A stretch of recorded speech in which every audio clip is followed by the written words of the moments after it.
Halo semua, kembali lagi di channel KDRT. Nah, sekarang kita lagi ada di Ohlin Indonesia dengan ownernya langsung. Om?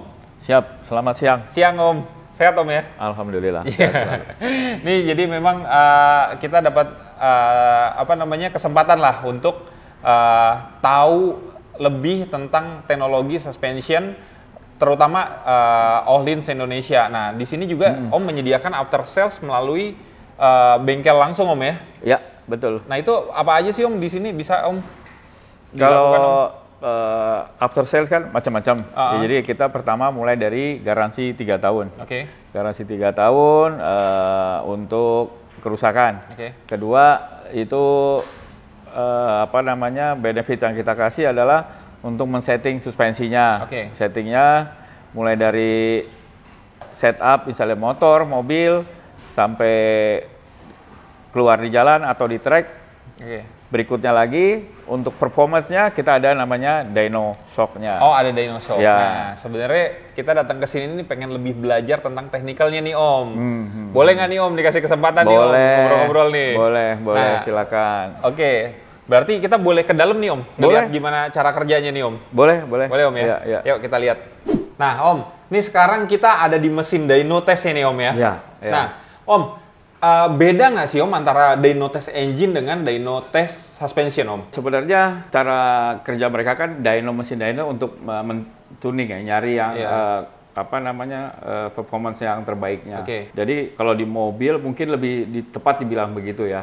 Tapi kalau untuk di suspensi saya rasa nggak 100% benar lah untuk men-tuningnya dengan alat ini. Oh gitu. Jadi dalam artian tuh kalau di dyno mesin itu lebih untuk men-tuning. Ya. Kalau ini mungkin lebih untuk ngebaca kali Om, performance-nya Om ya? Membaca performance, mengupgrade sesuai keinginannya si pembalapnya atau ridernya. Ya. Bukannya kita menentukan, wah ini lu kempukan, kekerasan. Iya, bukan di situ. Mekanik tahu dari mana? Iya, betul. Ya kan? Enggak. Jadi kadang itu yang terjadi selama ini kan kadang-kadang mekanik kita lebih jago dari pembalap. Iya. Wah, ini shocknya nggak enak. Iya. Pasti nih, apanya kompresinya kekerasan, apa ribonnya kempukan. Iya. Ya, dengan ada dyno kita uji sebenarnya posisi terakhir tuh seperti apa sih kondisinya. Ribonnya di seberapa lembut. Atau kompresi seberapa keras. Nah, dari situ input pembalap misalnya saya mau kerasin kompresinya lebih naik lagi gitu. Tapi saya nggak mau ganti spring, tapi kompresi saya mau naikin. Nah, baru dengan alat ini kita ukur. Kompresi sekarang nih maksimalnya misalnya di 5. Kalau dia mau naikin mungkin bisa ke 7 gitu loh. Jadi memang rider atau driver input itu lebih penting untuk tuning ini. Bukan berdasarkan mekanik input ya. Iya. Jadi itu yang terjadi di Indonesia kebanyakan, udah dah pasti enak nih gua tuning nih. Iya. Gua tune up ibaratnya katanya. Apa yang di tune up? Betul. Kecuali hal untuk level race berikut yang lebih tinggi mereka ada data logger. Mungkin bisa di-combine dengan data logger. Tapi kalau manual ya harus input dari si driver atau ridernya. Betul. Gitu Mas. The best input itu from driver sebenarnya Om ya. Iya. Kalau ini lebih ke data Om ya. Nyari data aja. Karena kan kadang kita kalau feeling itu kadang suka nggak nyampe gitu. Tapi kalau kita udah ngomong data di comparing dengan feeling itu pasti akan ketemu. Setup yang maksimal pastinya Om ya. Iya, nanti dari situ baru mau diapain nih. Betul. Bukannya datang mekanik nentuin, wah dia kekerasan, bukan begitu. Iya. Nah Om, sulit nggak sih Om untuk mengoperasikan ini Om? Mengoperasikannya sangat gampang lah, gampang. Tinggal ibaratnya tinggal setup, running, udah gitu doang. Nanti data keluar, apa yang diperluin, udah gitu aja. Nah paling tinggal ngebacanya kali Om ya, cara ngebacanya. Nah ini kalau kita lihat grafiknya apa aja sih nih Om ngebacanya nih Om? Ya teori dasarnya kan dia cuma mengukur dari velocity sama force-nya. Jadi seberapa force-nya yang ditekan, kecepatannya berapa, itu akan kelihatan di grafiknya. Jadi intinya peak-nya itu kan pada saat force-nya kencang, speed-nya tinggi gitu kan. Itu berarti nanti kan pengaruhnya di olinya, makin kerjanya makin cepat, olinya makin panas kan. Olinya makin panas. Nah, nanti performance-nya baru di sini kita bisa tes berapa lama, misalnya 1 jam.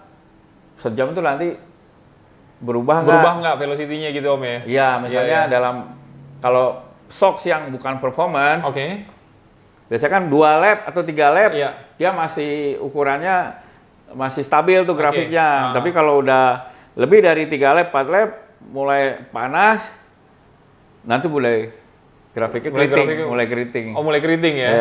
Gitu. Jadi kalau memang mau tes di sini, udah habis di dyno, habis di gitu, bukan tuning ya, namanya revolving lah. Revolving dari sesuai tadi yang driver minta. Kita masukin sini, kita tes, kita pakai yang paling ekstrim lah. Mungkin bisa hitungan kita berapa lap sih balap, misalnya 10 atau 12 lap, ya kita hitung aja. Kita carinya peaknya sih itu.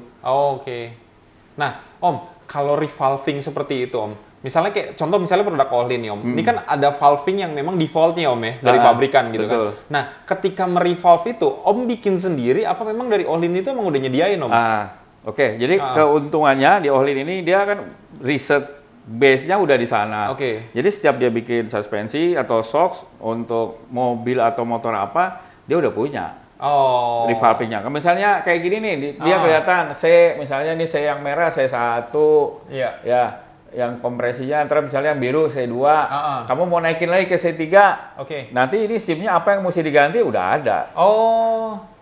Gitu ya. Udah ada. Jadi lebih enak lah Om ya. Ibaratnya tuh kalau kayak kalau kita di engine, kita ngomongin engine gitu Om. Kalau dulu mungkin kita mau naikin kompresi mesin karena produk aftermarketnya nggak ada, otomatis itu kan akal-akalan jadinya. Standarnya kita ya kan? akalin ya. Ya akalin kan standarnya gitu. Tapi karena sekarang apalagi khususnya dengan satu brand juga menyediakan parts pendukungnya, jadi sesuai apa yang kita butuhkan itu pasti udah tinggal diaplikasiin aja sebenarnya Om ya. Lebih gampang kok. Lebih gampang ya. Misalnya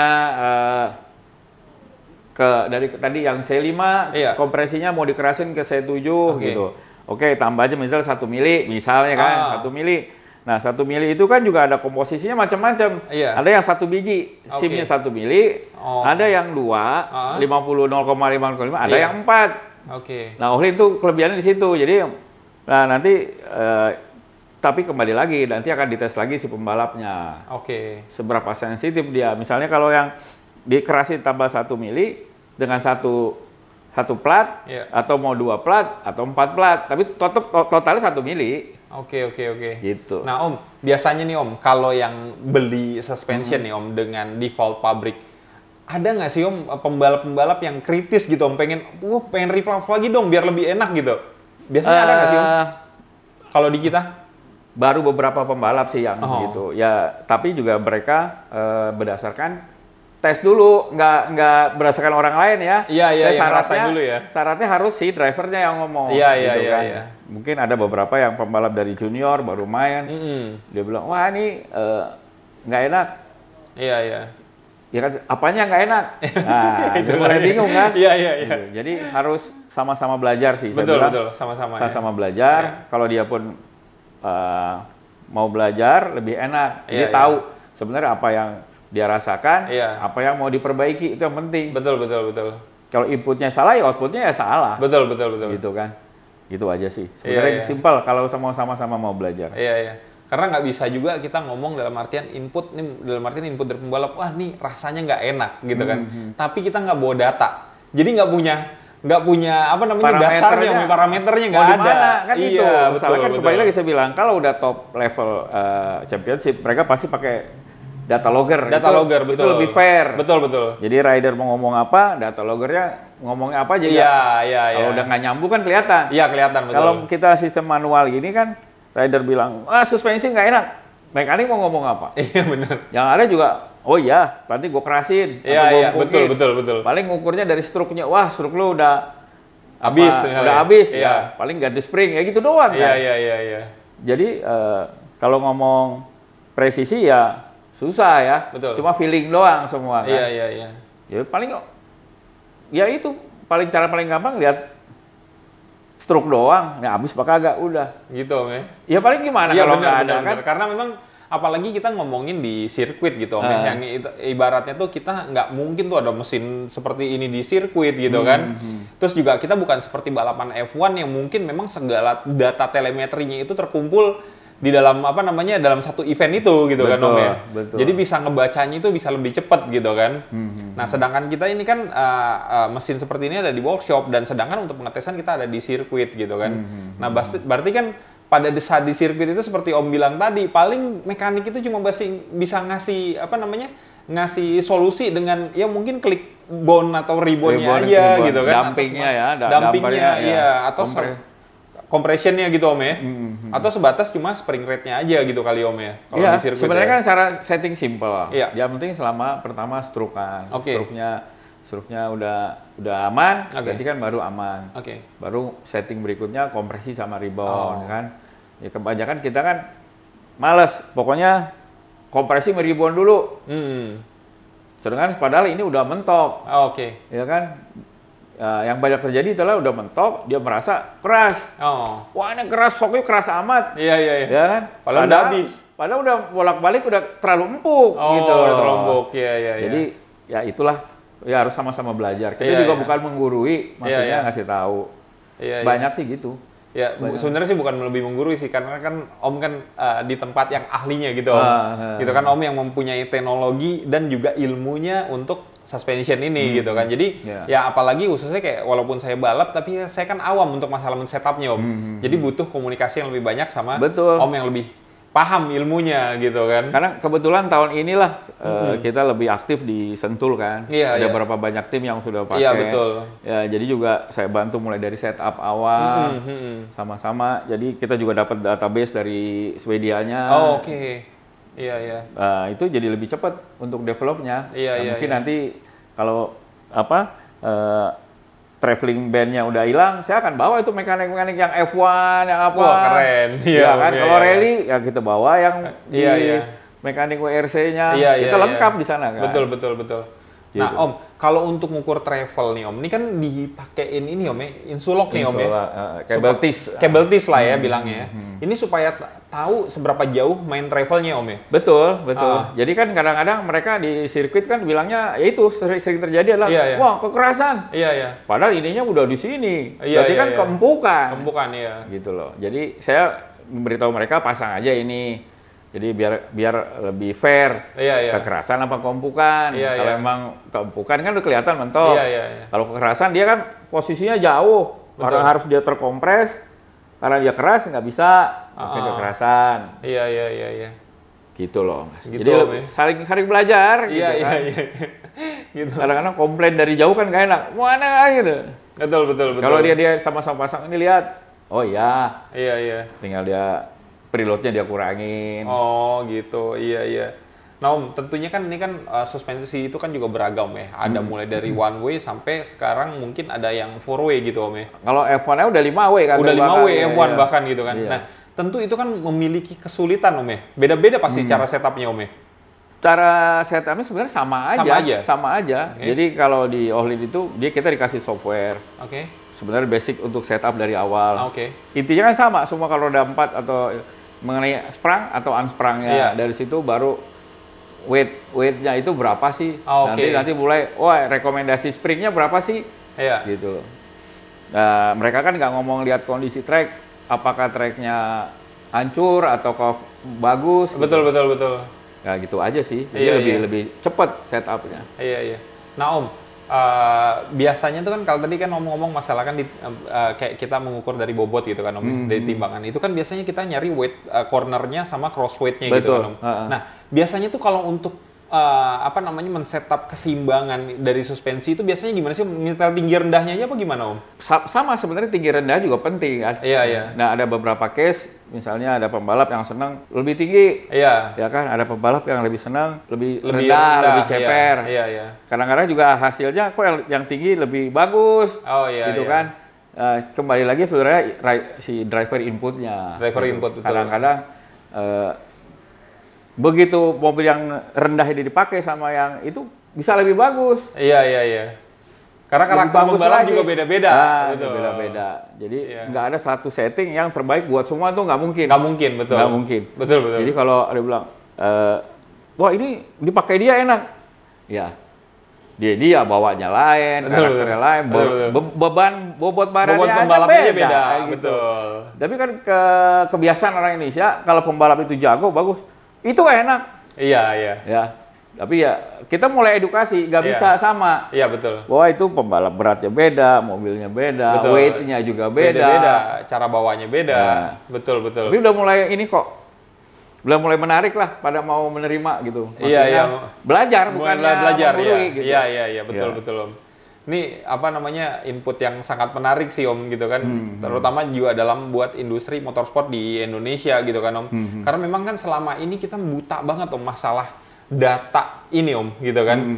Pengambilan data lah lebih khususnya gitu kan dengan dyno suspension ini gitu kan. Karena kan selama ini kan semua bekerja by feeling. By input dari pembalap terus mekanik ngerjain gitu kan, yang mungkin terkadang ada sisi mekanik akan bingung gitu, udah di setup segala macam masih kurang enak gitu kan. Itu. Gitu. Nah, ini salah di pembalapnya atau enggak, tapi dengan adanya mesin ini paling enggak input dari pembalap itu bisa terbukti gitu kan Om ya. Bener apa enggak yang dia bilang gitu kan, suspensinya enggak enak atau bawahnya kebantu lah Om ya. Iya. Jadi kan kalau saya bilang dari awal, kalau inputnya udah benar dari drive pembalapnya, kita tinggal cek bener gak nih, wah itu kompresi kekerasan, gitu kan, kita lihat aja. Gitu. Nah Om, kalau biasanya ini Om, kalau kayak suspension seperti ini materialnya ini apa sih Om, bahannya alloy atau apa Om? Kalau kayak gini Om, dari bodinya Om? Ada yang steel, ada yang alloy. Biasanya kan terus tergantung tipenya. Kalau Ohlin, kalau yang super, tergantung tipenya ya. Kalau yang agak mahal dia twin tube. Kalau mulai kemarin tuh ada Formula Student kalau ada sih. Iya, si bareng sama si Adit ya. Kemarin saya juga bikin vlognya tuh bareng dia tuh Om. Salut sih Om. Tuh anak-anak yang menurut saya tuh aset bangsa menurut saya tuh Om. Pinter-pinter Om. Iya, mereka juga pakai Ohlin. Memang tuh Ohlin produksi khusus buat Formula Student. Buat Formula Student ya? Itu udah 4-way, bayangin. Twin tube, 4-way. Iya. Jadi bayangin mobil sekecil itu dengan teknologi yang udah mendekati F1, di Ohlin ngasihnya. Oh gitu ya? Iya. Sedangkan kayak mobil, misalnya contoh lah, GR, Toyota GR, atau City gitu kan. Ohlin tuh ada yang twin tube itu. Oh, twin tube ya. Twin tube. Harganya 120 juta, 3-way tapi ya belum. Oh, 3-way. Oke. Kayak gitu-gitu. Ya sebenarnya sesuai kebutuhan. Iya. Kalau makin kencang, otomatis perlu yang suspensi yang mumpuni kan. Iya. Kalau nggak kencang, minta yang mumpuni juga. Iya. Buang-buang duit gitu kan. Iya, benar. Jadi kenapa orang harus mengupgrade itu ya sesuai bawanya. Makin dia agresif, makin kencang ya tetap baru perlu di revolving lah, atau dia ganti modelnya. Iya. Mau yang 2-way ke 3-way, baru kan 4-way itu. Jadi penggantian itu sesuai menurut saya ya. Iya. Makin agresif, makin kenceng ya dia perlu itu. Kalau nggak agresif, nggak kenceng ngapain gitu. Betul. Karena bawahnya juga masih pelan gitu kan. Tapi kan gaya-gayaan biasanya. Iya. Belum driving to the edge lah. Ibaratnya itu belum menyentuh limitnya bawahnya ya kan. Berarti kan belum ada performance yang memang harus ditingkatkan. Kurang lebih seperti itu kali Om ya. Ya, tapi orang kita biasanya punya uang, malas nyeting. Udah pokoknya ikut yang juara aja gue beli. Nah, itu yang jadi masalah tuh. Begitu nggak enak dia bingung. Betul. Karena memang ya kayak kita ngomongin tim F1 aja, itu kan selalu pasti ada 2 pembalap gitu Om. Iya. Setupnya pasti akan selalu berbeda. Nggak bakal sama. Nggak bakal sama. Makanya setiap finish pun pasti akan berbeda gitu kan. Ya. Bisa yang satu di depan, yang satu bisa di belakang gitu. Jarang memang, mungkin ada beberapa momen yang mereka bisa bertemu urutan gitu Om, dengan podium yang berdekatan lah, mungkin 1-2 atau 2-3 gitu kan. Tapi di momen-momen tertentu pasti akan ada perbedaan gitu kan Om ya. Iya, gitu. Itu dia. Kembali lagi input si pembalap. Iya. Kalau itu kan di level yang tinggi ada data logger, baru mereka memutuskan apa yang harus dirubah. Iya. Kalau kita input pembalap, mekaniknya bingung, setting aja udah. Hasilnya tinggal pembalap biasanya Indonesia sugestinya tinggi. Iya. Kalau pembalap bilang, mekanik bilang, udah gue set, gas, mantep dah pokoknya. Pasti bilang mantep. Iya benar. Padahal nggak dia apa-apain. Oke Om, thank you nih Om buat sharing-sharingnya Om tentang technical suspension.